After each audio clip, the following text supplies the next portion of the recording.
शांति की शक्ति से शांति जग में लानी है। ओम शांति। आज की मुरली है 16 अक्टूबर 2025 की। मीठे बच्चे, एकांत में बैठ अब ऐसा अभ्यास करो जो अनुभव हो। मैं शरीर से भिन्न आत्मा हूँ। इसको ही जीते जी मरना कहा जाता है। प्रश्न, एकांत का अर्थ क्या है? एकांत में बैठ तुमको कौन सा अनुभव करना है? उत्तर, एकांत का अर्थ है एक की याद में इस शरीर का अंत हो, अर्थात एकांत में बैठ ऐसा अनुभव करो कि मैं आत्मा इस शरीर यानी चंबी को छोड़ बाप के पास जाती हूँ। कोई भी याद न रहे, बैठे बैठे अशरीरी हो जाओ। जैसे कि हम इस शरीर से मर गए, बस हम आत्मा है, शिव बाबा के बच्चे हैं। इस प्रैक्टिस से देह भान टूटता जाएगा। ओम शांति। बच्चों को बाप पहले पहले समझाते हैं कि मीठे मीठे बच्चों, जब यहाँ बैठते हो तो अपने को आत्मा समझ बाप को याद करते रहो और कोई तरह बुद्धि नहीं जानी चाहिए। यह तुम बच्चे जानते हो, हम आत्मा है, पार्ट हम आत्मा बजाती है इस शरीर द्वारा। आत्मा अविनाशी, शरीर विनाशी है, तो तुम बच्चों को देही अभिमानी बन बाप की याद में रहना है। हम आत्मा है, चाहे तो इन ऑर्गन से काम लेवे व न लेवे, अपने को शरीर से अलग समझना चाहिए। बाप कहते अपने को आत्मा समझो, देह को भूलते जाओ। हम आत्मा इंडिपेंडेंट है, हमको सिवाय एक बाप के और कोई को याद नहीं करना है। जीते जी मौत की अवस्था में रहना है। हम आत्मा का योग रहना है अब बाप के साथ। बाकी तो दुनिया से, घर से मर गए। कहते हैं ना, आप मुझे मर गई दुनिया। अब जीते जी तुमको मरना है। हम आत्मा शिव बाबा के बच्चे हैं। शरीर का भान उड़ाते रहना चाहिए। बाप कहते हैं अपने को आत्मा समझो और मुझे याद करो। शरीर का भान छोड़ो। यह पुराना शरीर है ना, पुरानी चीज को छोड़ा जाता है ना। अपने को अशरीरी समझो। अभी तुमको बाप को याद करते करते बाप के पास जाना है। ऐसे करते करते फिर तुमको आदत पड़ जाएगी। अभी तो तुमको घर जाना है, फिर इस पुरानी दुनिया को याद क्यों करें? एकांत में बैठ ऐसे अपने साथ मेहनत करनी है। भक्ति मार्ग में भी कोठरी में अंदर बैठ माला फेरते हैं, पूजा करते हैं। तुम भी एकांत में बैठ यह कोशिश करो तो आदत पड़ जाएगी। तुमको मुख से तो कुछ बोलना नहीं है, इसमें है बुद्धि की बात। शिव बाबा तो है सिखलाने वाला, उनको तो पुरुषार्थ नहीं करना है। यह बाबा पुरुषार्थ करते हैं, वह फिर तुम बच्चों को भी समझाते हैं। जितना हो सके ऐसे बैठकर विचार करो। अभी हमको जाना है अपने घर, इस शरीर को तो यहाँ छोड़ना है। बाप को याद करने से ही विक्रम विनाश होंगे और आयु भी बढ़ेगी। अंदर यह चिंतन चलना चाहिए, बाहर में कुछ बोलना नहीं है। भक्ति मार्ग में भी ब्रह्म तत्व को या कोई शिव को भी याद करते हैं, परंतु वह याद कोई यथार्थ नहीं है। बाप का परिचय ही नहीं तो याद कैसे करे? तुमको अब बाप का परिचय मिला है। सवेरे सवेरे उठकर एकांत में ऐसे अपने साथ बातें करते रहो, विचार सागर मंथन करो, बाप को याद करो। बाबा, हम अभी आया कि आया आपकी सच्ची गोद में, वह है रूहानी गोद। तो ऐसे ऐसे अपने साथ बातें करनी चाहिए। बाबा आया हुआ है। बाबा कल्प कल्प आकर हमको राजयोग सिखलाते हैं। बाप कहते मुझे याद करो और चक्र को याद करो। स्वदर्शन चक्रधारी बनना है। बाप में ही सारा ज्ञान है ना चक्र का, वह फिर तुमको देते हैं। तुमको त्रिकालदर्शी बना रहे हैं। तीनों कालों अर्थात आदि मध्य अंत को तुम जानते हो। बाप भी परमात्मा, उनको शरीर तो है नहीं। अभी इस शरीर में बैठ तुमको समझाते हैं। यह वंडरफुल बात है। भागीरथ पर विराजमान होंगे तो जरूर दूसरी आत्मा है। बहुत जन्मों के अंत का जन्म इनका है। नंबर 1 पावन वही फिर नंबर 1 पतित बनते हैं। वह अपने को भगवान विष्णु आदि तो कहते नहीं। यहाँ एक भी आत्मा पावन है नहीं, सब पतित ही हैं। तो बाबा बच्चों को समझाते, ऐसे ऐसे विचार सागर मंथन करो तो इससे तुमको खुशी भी रहेगी। इसमें एकांत भी जरूर चाहिए। एक की याद में शरीर का अंत होता है, उसको कहा जाता है एकांत। यह चमड़ी छूट जाएगी। सन्यासी भी ब्रह्म की याद में व तत्व की याद में रहते हैं। उस याद में रहते रहते शरीर का भान छूट जाता है। बस हमको ब्रह्म में लीन होना है, ऐसे बैठ जाते हैं। तपस्या में बैठे बैठे शरीर छोड़ देते हैं। भक्ति में तो मनुष्य बहुत धक्के खाते हैं। इसमें धक्के खाने की बात नहीं, याद में ही रहना है। पिछाड़ी में कोई याद न रहे, गृहस्थ व्यवहार में तो रहना ही है, बाकी टाइम निकालना है। स्टूडेंट को पढ़ाई का शौक होता है ना, यह पढ़ाई है। अपने को आत्मा न समझने से बाप, टीचर, गुरु सबको भूल जाते हैं। एकांत में बैठ ऐसे ऐसे विचार करो। गृहस्थी घर में तो वाइब्रेशन ठीक नहीं रहता है। अगर अलग प्रबंध है तो एक कोठरी में एकांत में बैठ जाओ। माताओं को तो दिन में भी टाइम मिलता है, बच्चे आदि स्कूल में चले जाते हैं। जितना टाइम मिले यही कोशिश करते रहो। तुमको तो एक घर है, बाप को तो कितने ढेर के ढेर दुकान है, और ही वृद्धि होती जाएगी। मनुष्य को तो धंधे आदि की चिंता होती है तो नींद भी फिर जाती है। यह व्यापार भी है ना, कितना बड़ा शरारफ है, कितना बड़ा मट्टा सट्टा करते हैं। पुराने शरीर आदि लेकर नया देते हैं, सबको रास्ता बताते हैं। यह भी धंधा उनको करना है। यह व्यापार तो बहुत बड़ा है, व्यापारी को व्यापार का ही ख्याल रहता है। बाबा ऐसे ऐसे प्रैक्टिस करते हैं, फिर बतलाते हैं ऐसे ऐसे करो। जितना तुम बाप की याद में रहेंगे तो स्वतः ही नींद फिर जाएगी। कमाई में आत्मा को बहुत मजा आएगा। कमाई के लिए मनुष्य रात में भी जागते हैं। सीजन में सारी रात भी दुकान खुला रहता है। तुम्हारी कमाई रात को और सवेरे को बहुत अच्छी होगी। स्वदर्शन चक्रधारी बनेंगे, त्रिकालदर्शी बनेंगे। 21 जन्म के लिए धन इकट्ठा करते हैं। मनुष्य साहूकार बनने के लिए पुरुषार्थ करते हैं। तुम भी बाप को याद करेंगे तो भी कर्म विनाश होंगे, बल मिलेगा। याद की यात्रा पर नहीं रहेंगे तो बहुत घाटा पड़ जाएगा, क्योंकि सिर पर पापों का बोझा बहुत है।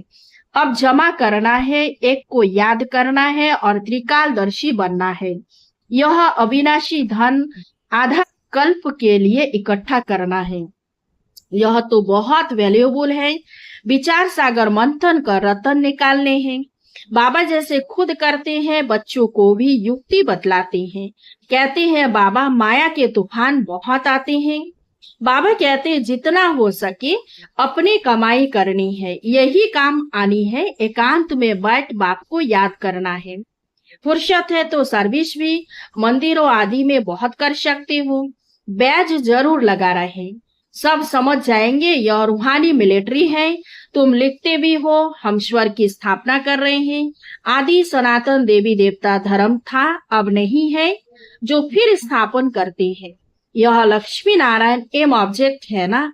कोई समय यह ट्रांसलाइट का चित्र बैटरी सहित उठाकर परिक्रमा देंगे और सबको कहेंगे यह राज्य हम स्थापन कर रहे हैं। यह चित्र सबसे फर्स्ट क्लास है। यह चित्र बहुत नामी ग्रामी हो जाएगा। लक्ष्मी नारायण सिर्फ एक तो नहीं थे, उन्हों की राजधानी थी ना। यह स्वराज्य स्थापन कर रहे हैं। अब बाप कहते हैं मन मना भव, बाप को याद करो तो विक्रम विनाश होंगे। कहते हैं हम गीता का सप्ताह मनाएंगे। यह सब प्लान कल्प पहले मुआफिक बन रहे हैं। परिक्रमा में यह चित्र लेना पड़े, इनको देखकर सब खुश होंगे। तुम कहेंगे बाप को और वर्षे को याद करो, मन मना भव। यह गीता के अक्षर है ना। भगवान शिव बाबा है, वह कहते हैं मुझे याद करो तो विक्रम विनाश हो। 84 के चक्र को याद करो तो यह बन जाएंगे। लिटरेचर भी तुम सौगात देते रहो। शिव बाबा का भंडारा तो सदा भरपूर है, आगे चलकर बहुत सर्विस होगी। एम ऑब्जेक्ट कितने क्लियर है। एक राज्य एक धर्म था, बहुत साहूकार थे। मनुष्य चाहते हैं एक राज्य एक धर्म हो। मनुष्य जो चाहते हैं सो अब आसार दिखाई पड़ते हैं। फिर समझेंगे यह तो ठीक कहते हैं। 100% पवित्रता सुख शांति का राज्य फिर से स्थापन कर रहे हैं। फिर तुमको खुशी भी रहेगी। याद में रहने से ही तीर लगेगा। शांति में रह, थोड़े अक्षर ही बोलने हैं, जास्ती आवाज नहीं। गीत, कविताएं आदि कुछ भी बाबा पसंद नहीं करते। बाहर वाले मनुष्यों से रिस नहीं करनी है। तुम्हारी बात ही और है। अपने को आत्मा समझ, बाप को याद करना है बस। स्लोगन भी अच्छे हो जो मनुष्य पढ़कर जागे। बच्चे बुद्धि वृद्धि को पाते रहते हैं। खजाना तो भरपूर रहता है, बच्चों का दिया हुआ फिर बच्चों के काम में ही आता है। बाप तो पैसे नहीं ले आते हैं, तुम्हारी चीजें तुम्हारे काम में आती हैं। भारतवासी जानते हैं हम बहुत सुधार कर रहे हैं। 5 वर्ष के अंदर इतना अनाज होगा जो अनाज की कभी तकलीफ नहीं होगी। और तुम जानते हो ऐसी हालत होगी जो अन्न खाने के लिए नहीं मिलेगा। ऐसे नहीं अनाज कोई सस्ता होगा। तुम बच्चे जानते हो हम 21 जन्म के लिए अपना राज्य भाग्य पा रहे हैं। यह थोड़ी बहुत तकलीफ तो सहन करनी ही है। कहा जाता है खुशी जैसी खुराक नहीं। अतीन्द्रिय सुख गोप गोपियों का गाया हुआ है। ढेर बच्चे हो जाएंगे, जो भी सैपलिंग वाले होंगे वह आते जाएंगे। झाड़ यहाँ ही बढ़ना है ना, स्थापना हो रही है। और धर्मों में ऐसा नहीं होता है, वह तो ऊपर से आते हैं। यह तो जैसे कि झाड़ स्थापन हुआ ही पड़ा है, इसमें फिर नंबरवार आते जाएंगे, वृद्धि को पाते जाएंगे। तकलीफ कुछ नहीं, उन्हों को तो ऊपर से आकर पार्ट बजाना ही है। इसमें महिमा की क्या बात है। धर्म स्थापक के पिछाड़ी आते रहते हैं। वह शिक्षा क्या देंगे सदगति की, कुछ भी नहीं। यहाँ तो बाप भविष्य देवी देवता धर्म की स्थापना कर रहे हैं। संगम युग पर नया सैपलिंग लगाते हैं ना। पहले पौधों को गमले में लगाकर फिर नीचे लगा देते हैं, वृद्धि होती जाती है। तुम भी अब पौधा लगा रहे हो, फिर सतयुग में वृद्धि को पाए राज्य भाग्य पाएंगे। तुम नई दुनिया की स्थापना कर रहे हो। मनुष्य समझते हैं अर्जुन कलयुग में बहुत वर्ष पड़े हैं, क्योंकि शास्त्रों में लाखों वर्ष लिख दिए हैं। समझते हैं कलयुग में अभी 40,000 वर्ष पड़े हैं, फिर बाप आकर नई दुनिया बनाएंगे। कई समझते यह वही महाभारत लड़ाई है, गीता का भगवान भी जरूर होगा। तुम बतलाते हो श्री कृष्ण तो था नहीं। बाप ने समझाया है श्री कृष्ण तो 84 जन्म लेते हैं, एक फीचर्स न मिले दूसरे से, तो यहाँ फिर श्री कृष्ण कैसे आएंगे। कोई भी इन बातों पर विचार नहीं करते हैं। तुम समझते हो श्री कृष्ण स्वर्ग का प्रिंस, वह फिर द्वापर में कहां से आएगा। इन लक्ष्मी नारायण के चित्रों को देखने से ही समझ में आ जाता है। शिव बाबा यह वर्षा दे रहे हैं। सतयुग की स्थापना करने वाला बाप ही है। यह गोला झाड़ आदि के चित्र कम थोड़े ही हैं। एक दिन तुम्हारे पास यह सब चित्र ट्रांसलाइट के बन जाएंगे, फिर सब कहेंगे हमको ऐसे चित्र ही चाहिए। इन चित्रों से फिर विहंग मार्केट सर्विस हो जाएगी। तुम्हारे पास बच्चे इतने आएंगे जो फुर्सत नहीं रहेगी। ढेर आएंगे, बहुत खुशी होगी। दिन प्रतिदिन तुम्हारा फोर्स बढ़ता जाएगा। ड्रामा अनुसार जो फूल बनने वाले होंगे उनको टच होगा। तुम बच्चों को ऐसे नहीं कहना पड़ेगा कि बाबा इनकी बुद्धि को टच करो। टच कोई बाबा थोड़े ही करते हैं, समय पर आपे ही टच होगा। बाप तो रास्ता बताएंगे ना। बहुत बच्चियां लिखती हैं हमारे पति की बुद्धि को टच करो। ऐसे सबकी बुद्धि को टच करेंगे फिर तो स्वर्ग में इकट्ठे हो जाएं। पढ़ाई की ही मेहनत है, तुम खुदाई खिदमतगार हो ना। सच्ची सच्ची बात बाबा पहले से ही बता देते हैं क्या क्या करना है। ऐसे चित्र ले जाने पड़ेंगे, सीढ़ी का भी ले जाना पड़े। ड्रामा अनुसार स्थापना तो होनी ही है। बाबा सर्विस के लिए जो डायरेक्शन देते हैं उस पर ध्यान देना है। बाबा कहते हैं बैजेज किस्म किस्म के लाखों बनाओ। ट्रेन की टिकट लेकर 100 माइल तक सर्विस करके आओ। एक डिब्बे से दूसरे में फिर तीसरे में बहुत सहज है। बच्चों को सर्विस का शौक रहना चाहिए। अच्छा, मीठे मीठे सिक्के लदे बच्चों प्रति माता पिता बाप दादा का याद प्यार और गुड मॉर्निंग। रूहानी बाप की रूहानी बच्चों को नमस्ते। हम सब रूहानी बच्चों की रूहानी बाप दादा को याद प्यार और गुड मॉर्निंग। नमस्ते नमस्ते नमस्ते।